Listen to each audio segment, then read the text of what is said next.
These are the words of the teacher, the son of David, king in Jerusalem. Futility of futilities, says the teacher. Futility of futilities. Everything is futile. What does a man gain from all his labor at which he toils under the sun? Generations come and generations go, but the earth remains forever. The sun rises and the sun sets. It hurries back to where it rises. The wind blows southward, then turns northward. Round and round it swirls, ever returning on its course. All the rivers flow into the sea, yet the sea is never full.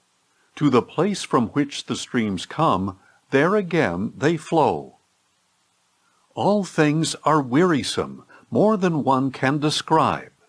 The eye is not satisfied with seeing, nor the ear content with hearing. What has been will be again, and what has been done will be done again.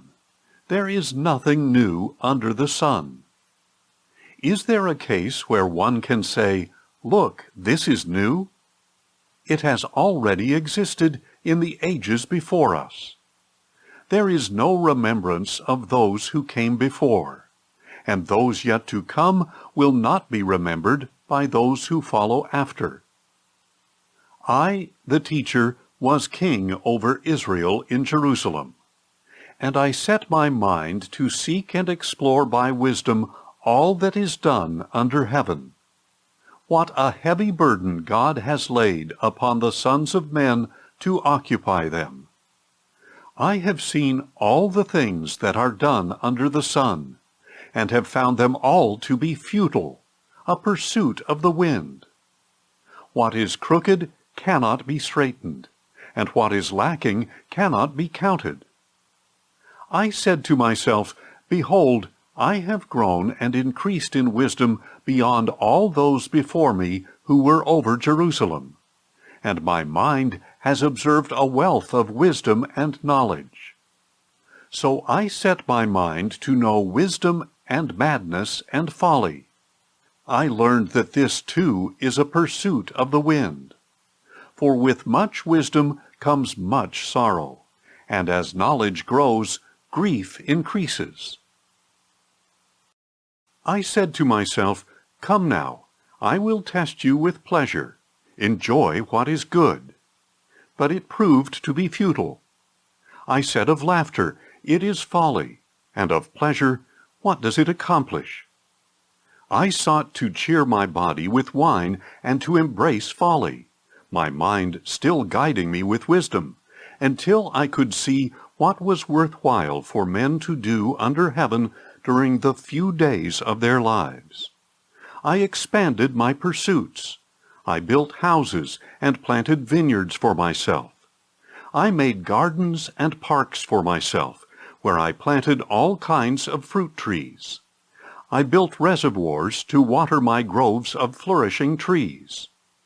I acquired men-servants and maidservants, and servants were born in my house. I also owned more herds and flocks than anyone in Jerusalem before me, and I accumulated for myself silver and gold, and the treasure of kings and provinces. I gathered to myself male and female singers, and the delights of the sons of men, many concubines. So I became great, and surpassed all in Jerusalem who had preceded me, and my wisdom remained with me. Anything my eyes desired, I did not deny myself. I refused my heart no pleasure. For my heart took delight in all my work, and this was the reward for all my labor. Yet when I considered all the works that my hands had accomplished, and what I had toiled to achieve, I found everything to be futile, a pursuit of the wind. There was nothing to be gained under the sun. Then I turned to consider wisdom and madness and folly. For what more can the king's successor do than what has already been accomplished? And I saw that wisdom exceeds folly, just as light exceeds darkness. The wise man has eyes in his head, but the fool walks in darkness. Yet I also came to realize that one fate overcomes them both. So I said to myself, the fate of the fool will also befall me. What then have I gained by being wise? And I said to myself that this too is futile. For there is no lasting remembrance of the wise, just as with the fool, seeing that both will be forgotten in the days to come. Alas, the wise man will die just like the fool. So I hated life, because the work that is done under the sun was grievous to me. For everything is futile, and a pursuit of the wind. I hated all for which I had toiled under the sun, because I must leave it to the man who comes after me. And who knows whether that man will be wise or foolish? Yet he will take over all the labor at which I have worked skillfully under the sun. This too is futile. So my heart began to despair over all the labor that I had done under the sun. When there is a man who has labored with wisdom, knowledge, and skill, and he must give his portion to a man who has not worked for it, this too is futile and a great evil. For what does a man get for all the toil and striving with which he labors under the sun? Indeed, all his days are filled with grief, and his task is sorrowful. Even at night his mind does not rest. This too is futile. Nothing is better for a man than to eat and drink and enjoy his work. I have also seen that this is from the hand of God. For apart from him, who can eat and who can find enjoyment? To the man who is pleasing in his sight, he gives wisdom and knowledge and joy. But to the sinner he assigns the task of gathering and accumulating that which he will hand over to one who pleases God. This too is futile and a pursuit of the wind. To everything there is a season, and a time for every purpose under heaven. A time to be born, and a time to die. A time to plant, and a time to uproot. A time to kill, and a time to heal. A time to break down, and a time to build. A time to weep, and a time to laugh. A time to mourn, and a time to dance. A time to cast away stones, and a time to gather stones together. A time to embrace, and a time to refrain from embracing. A time to search, and a time to count as lost. A time to keep, and a time to discard. A time to tear, and a time to mend. A time to be silent, and a time to speak. A time to love, and a time to hate. A time for war, and a time for peace. What does the worker gain from his toil? I have seen the burden that God has laid upon the sons of men to occupy them. He has made everything beautiful in its time. He has also set eternity in the hearts of men, yet they cannot fathom the work that God has done from beginning to end. I know that there is nothing better for them than to rejoice and do good while they live, and also that every man should eat and drink and find satisfaction in all his labor. This is the gift of God. I know that everything God does endures forever. Nothing can be added to it or taken from it. God does it so that they should fear him. What exists has already been, and what will be has already been. For God will call to account what has passed. Furthermore, I saw under the sun that in the place of judgment there is wickedness, and in the place of righteousness there is wickedness. I said in my heart, God will judge the righteous and the wicked, since there is a time for every activity and every deed. I said to myself, as for the sons of men, God tests them so that they may see for themselves that they are but beasts. For the fates of both men and beasts are the same. As one dies, so dies the other. They all have the same breath. Man has no advantage over the animals, since everything is futile. All go to one place. All come from dust, and all return to dust. Who knows if the spirit of man rises upward, and the spirit of the animal descends into the earth? I have seen that there is nothing better for a man than to enjoy his work, because that is his lot. For who can bring him to see what will come after him? Again I looked, and I considered all the oppression taking place under the sun. I saw the tears of the oppressed, and they had no comforter. The power lay in the hands of their oppressors, and there was no comforter. So I admired the dead who had already died above the living, who are still alive. But better than both is he who has not yet existed, who has not seen the evil that is done under the sun. I saw that all labor and success spring from a man's envy of his neighbor. This too is futile, and a pursuit of the wind.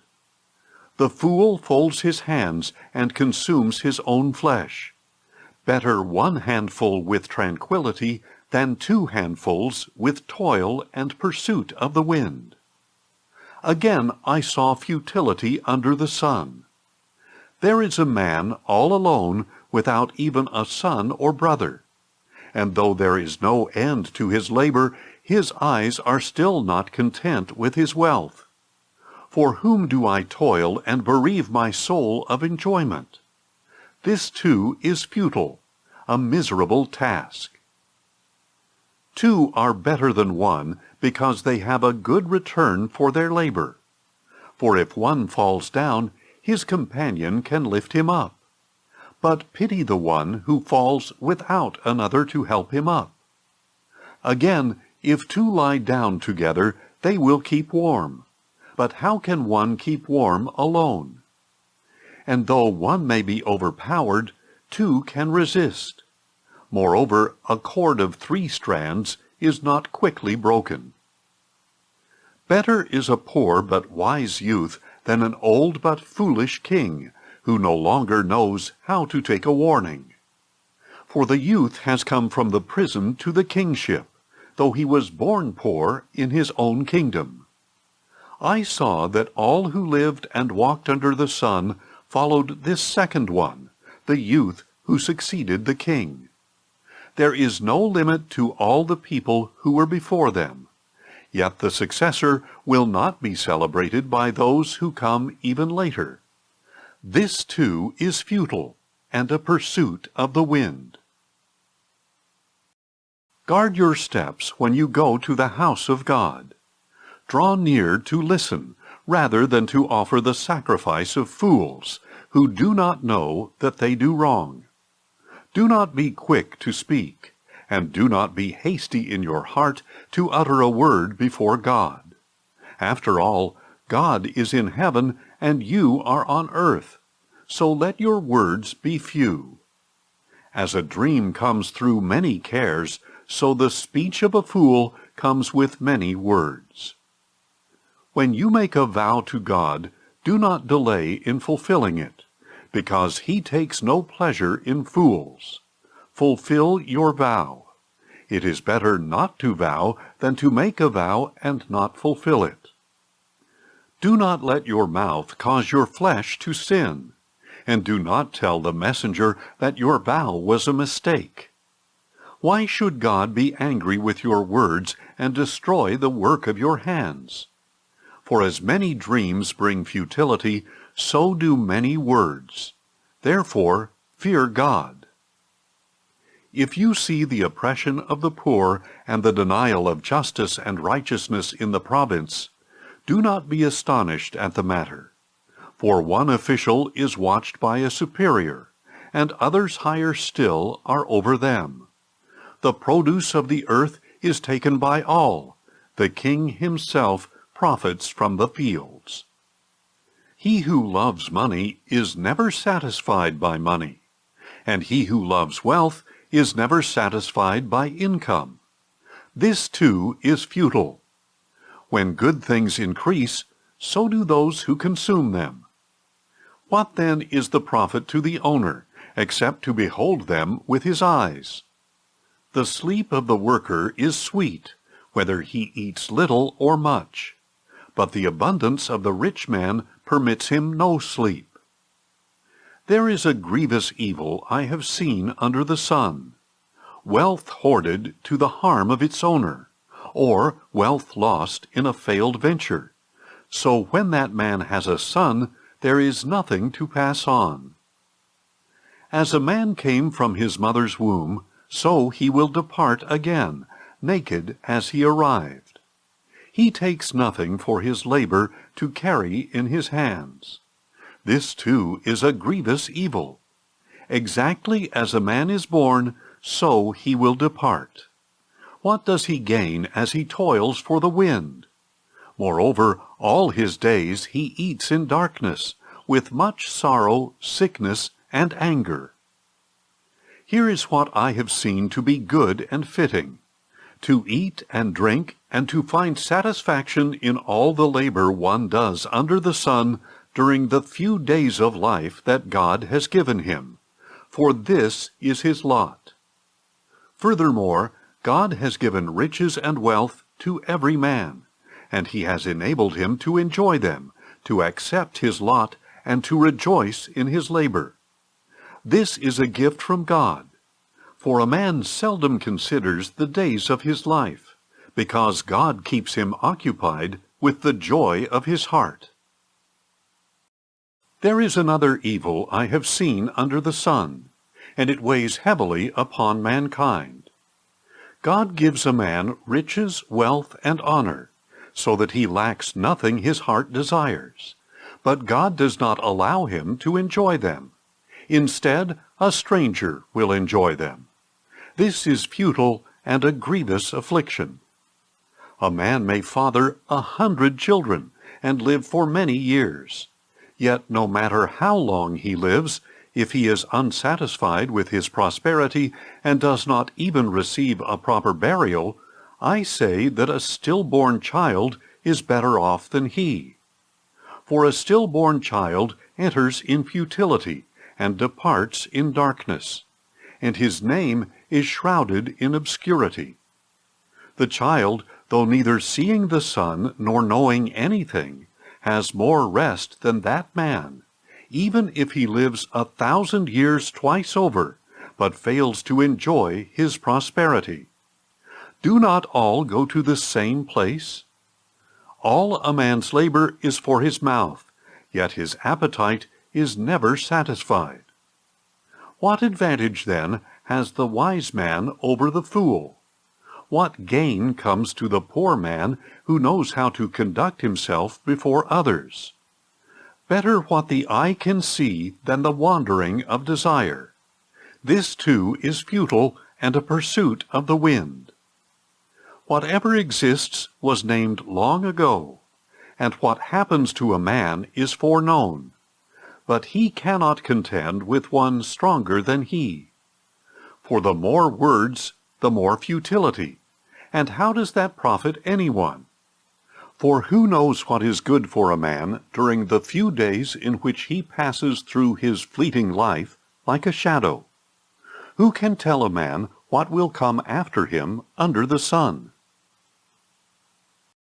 A good name is better than fine perfume, and one's day of death is better than his day of birth.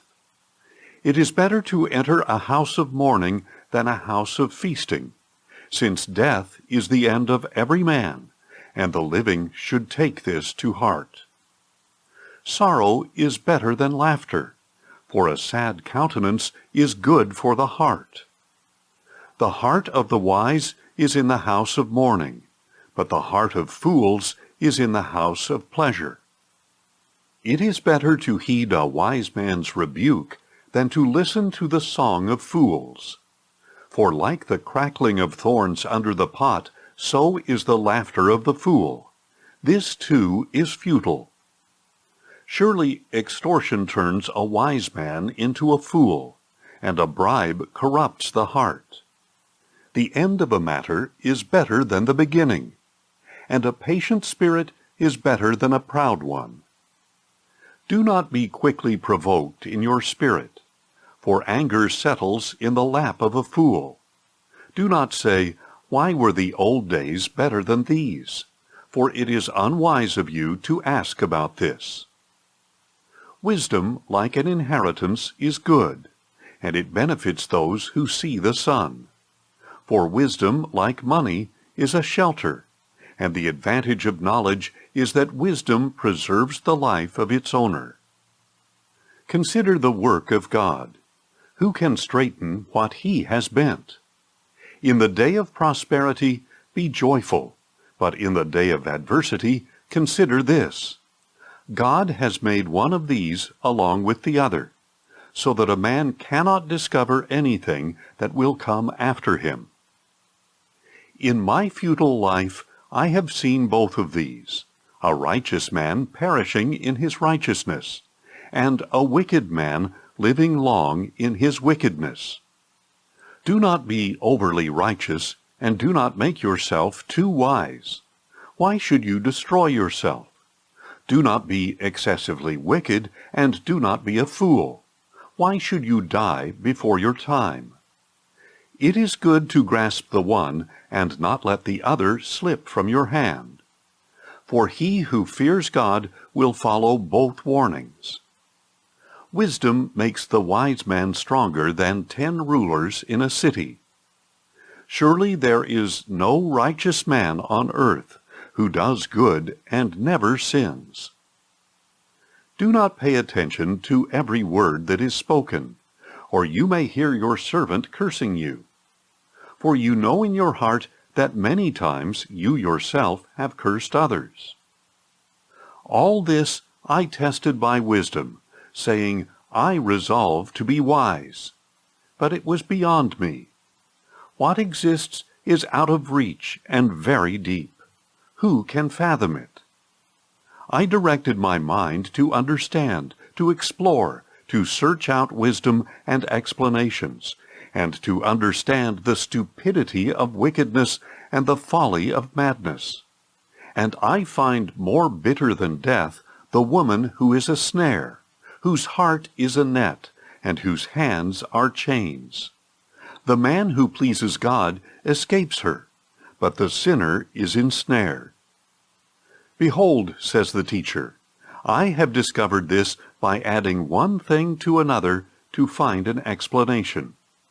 While my soul was still searching but not finding, among 1,000 I have found one upright man. But among all these I have not found one such woman. Only this have I found. I have discovered that God made men upright, but they have sought out many schemes. Who is like the wise man? Who knows the interpretation of a matter? A man's wisdom brightens his face, and the sternness of his face is changed. Keep the king's command, I say, because of your oath before God. Do not hasten to leave his presence, and do not persist in a bad cause, for he will do whatever he pleases. For the king's word is supreme, and who can say to him, What are you doing? Whoever keeps his command will come to no harm, and a wise heart knows the right time and procedure. For there is a right time and procedure to every purpose, though a man's misery weighs heavily upon him. Since no one knows what will happen, who can tell him what is to come? As no man has power over the wind to contain it, so no one has authority over his day of death.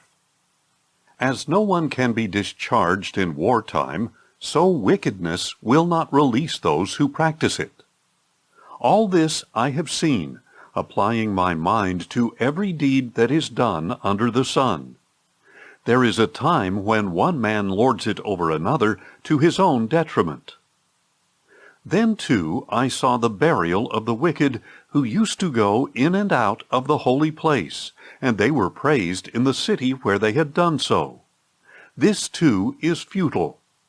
When the sentence for a crime is not speedily executed, the hearts of men become fully set on doing evil. Although a sinner does evil 100 times and still lives long, yet I also know that it will go well with those who fear God, who are reverent in His presence. Yet because the wicked do not fear God, it will not go well with them, and their days will not lengthen like a shadow. There is a futility that is done on the earth. There are righteous men who get what the actions of the wicked deserve, and there are wicked men who get what the actions of the righteous deserve. I say that this too is futile. So I commended the enjoyment of life, because there is nothing better for a man under the sun than to eat and drink and be merry. For this joy will accompany him in his labor during the days of his life that God gives him under the sun. When I applied my mind to know wisdom and to observe the task that one performs on the earth, though his eyes do not see sleep in the day or even in the night, I saw every work of God, and that a man is unable to comprehend the work that is done under the sun. Despite his efforts to search it out, he cannot find its meaning. Even if the wise man claims to know, he is unable to comprehend. So I took all this to heart, and concluded that the righteous and the wise, as well as their deeds, are in God's hands. Man does not know what lies ahead, whether love or hate. It is the same for all. There is a common fate for the righteous and the wicked, for the good and the bad, for the clean and the unclean, for the one who sacrifices and the one who does not. As it is for the good, so it is for the sinner. As it is for the one who makes a vow, so it is for the one who refuses to take a vow. This is an evil in everything that is done under the sun. There is one fate for everyone. Furthermore, the hearts of men are full of evil and madness while they are alive, and afterward they join the dead. There is hope, however, for anyone who is among the living, for even a live dog is better than a dead lion. For the living know that they will die, but the dead know nothing. They have no further reward, because the memory of them is forgotten. Their love, their hate, and their envy have already vanished, and they will never again have a share in all that is done under the sun. Go, eat your bread with joy, and drink your wine with a cheerful heart, for God has already approved your works. Let your garments always be white, and never spare the oil for your head. Enjoy life with your beloved wife, all the days of the fleeting life that God has given you under the sun, all your fleeting days. For this is your portion in life, and in your labor under the sun. Whatever you find to do with your hands, do it with all your might. For in Sheol, where you are going, there is no work or planning or knowledge or wisdom. I saw something else under the sun. The race is not to the swift, nor the battle to the strong. Neither is the bread to the wise, nor the wealth to the intelligent, nor the favor to the skillful. For time and chance happen to all. For surely no man knows his time. Like fish caught in a cruel net, or birds trapped in a snare, so men are ensnared in an evil time that suddenly falls upon them. I have also seen this wisdom under the sun, and it was great to me. There was a small city with few men. A mighty king came against it, surrounded it, and built large siege ramps against it. Now a poor wise man was found in the city, and he saved the city by his wisdom. Yet no one remembered that poor man. And I said, Wisdom is better than strength, but the wisdom of the poor man is despised, and his words are not heeded. The calm words of the wise are heeded over the shouts of a ruler among fools. Wisdom is better than weapons of war, but one sinner destroys much good. As dead flies bring a stench to the perfumer's oil, so a little folly outweighs wisdom and honor. A wise man's heart inclines to the right, but the heart of a fool to the left.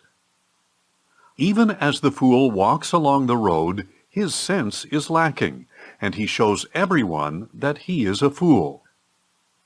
If the ruler's temper flares against you, do not abandon your post, for calmness lays great offenses to rest. There is an evil I have seen under the sun, an error that proceeds from the ruler. Folly is appointed to great heights, but the rich sit in lowly positions. I have seen slaves on horseback, while princes go on foot like slaves. He who digs a pit may fall into it, and he who breaches a wall may be bitten by a snake. The one who quarries stones may be injured by them, and he who splits logs endangers himself. If the axe is dull and the blade unsharpened, more strength must be exerted, but skill produces success. If the snake bites before it is charmed, there is no profit for the charmer. The words of a wise man's mouth are gracious, but the lips of a fool consume him. The beginning of his talk is folly, and the end of his speech is evil madness. Yet the fool multiplies words. No one knows what is coming, and who can tell him what will come after him? The toil of a fool wearies him, for he does not know the way to the city. Woe to you, O land whose king is a youth, and whose princes feast in the morning. Blessed are you, O land, whose king is a son of nobles, and whose princes feast at the proper time, for strength and not for drunkenness. Through laziness the roof caves in, and in the hands of the idle the house leaks. A feast is prepared for laughter, and wine makes life merry, but money is the answer for everything. Do not curse the king even in your thoughts, or curse the rich even in your bedroom. For a bird of the air may carry your words, and a winged creature may report your speech. Cast your bread upon the waters, for after many days you will find it again. Divide your portion among 7 or even 8, for you do not know what disaster may befall the land.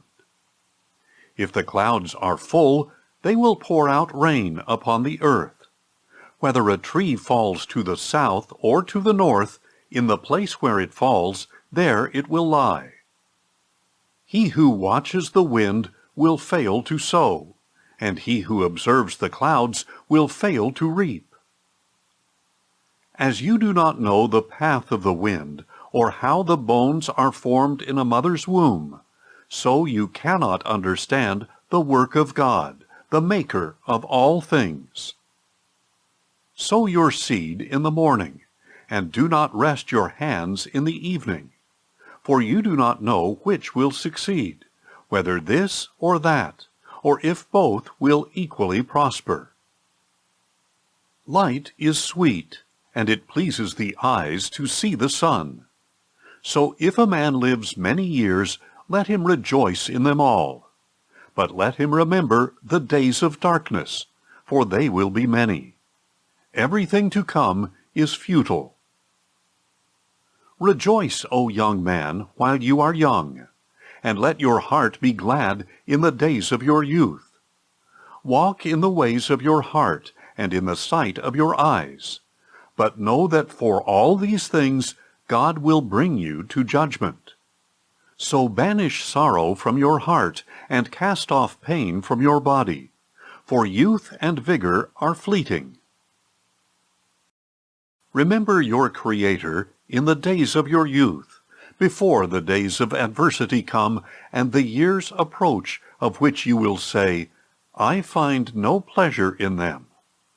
Before the light of the sun, moon, and stars is darkened, and the clouds return after the rain. On the day the keepers of the house tremble, and the strong men stoop. When those grinding cease, because they are few, and those watching through windows see dimly. When the doors to the street are shut, and the sound of the mill fades away. When one rises at the sound of a bird, and all the daughters of song grow faint. When men fear the heights and dangers of the road. When the almond tree blossoms, the grasshopper loses its spring, and the caperberry shrivels. For then man goes to his eternal home, and mourners walk the streets. Remember him before the silver cord is snapped, and the golden bowl is crushed, before the pitcher is shattered at the spring, and the wheel is broken at the well, before the dust returns to the ground from which it came, and the spirit returns to God who gave it. Futility of futilities, says the teacher. Everything is futile. Not only was the teacher wise, but he also taught the people knowledge. He pondered, searched out, and arranged many proverbs. The teacher searched to find delightful sayings and to record accurate words of truth. The words of the wise are like goads, and the anthologies of the masters are like firmly embedded nails driven by a single shepherd. And by these, my son, be further warned. There is no end to the making of many books, and much study wearies the body. When all has been heard, the conclusion of the matter is this: fear God, and keep his commandments, because this is the whole duty of man. For God will bring every deed into judgment, along with every hidden thing, whether good or evil.